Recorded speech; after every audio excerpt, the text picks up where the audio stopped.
Hello, I'm Dr. Kritzer, and welcome to my class in Advanced Survey Research. This is Unit 1, Part 1, and in this course we're going to get a little deeper into the field of survey research and show you what survey research can do for your organization. And so keep in mind that survey research can take place uh, over a long period of time, and we have census data, we have all kinds of data out there showing how things have progressed over time. Or a survey could be done to analyze what's happening right now. That would be called cross-sectional. We want to know right now what's influencing our consumers.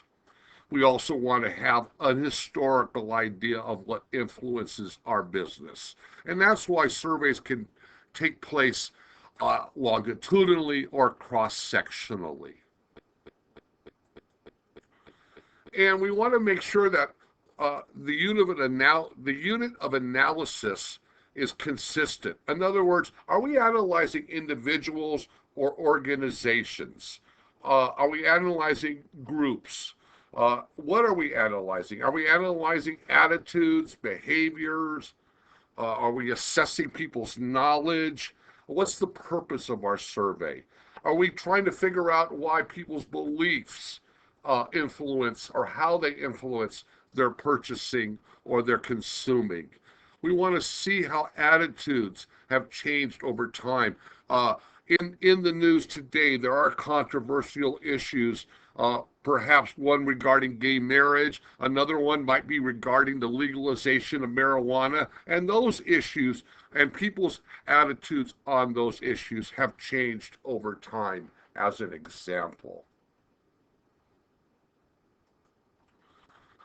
One of the things about survey research that we have to make a decision is how are we going to implement this survey?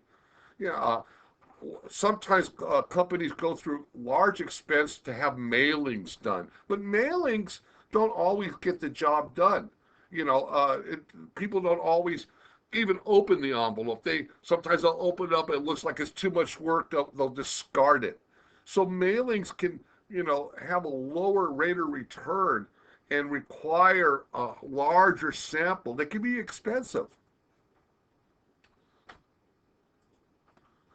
But survey research is important to businesses to stay competitive, for organizations to stay up to date, to figure out what's happening within your organization, or what are some of the factors influencing your organization from the outside.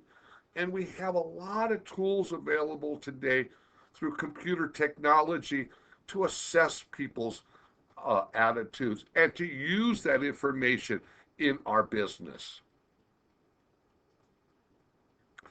Take a look at this chart showing the characteristics of different kinds of survey research. And you will notice that we can have interviews done in person, telephone interviews. We talked about the mail, and we can also do a computer-assisted survey. Study this table for a little bit.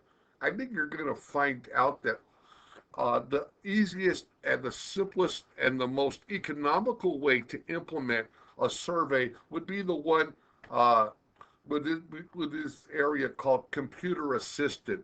And I've shown you in the previous course one of the available technologies called Survey Monkey. Remember that the data we might collect, they could be attitudes, opinions, beliefs, behaviors, people's preferences, and demographics. And we're going to get into demographics in the next part of Unit 1.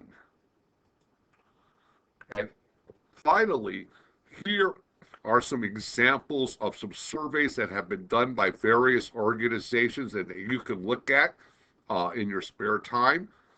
I'm Dr. Kritzer. I will be back with you again for Unit 1, Part 2.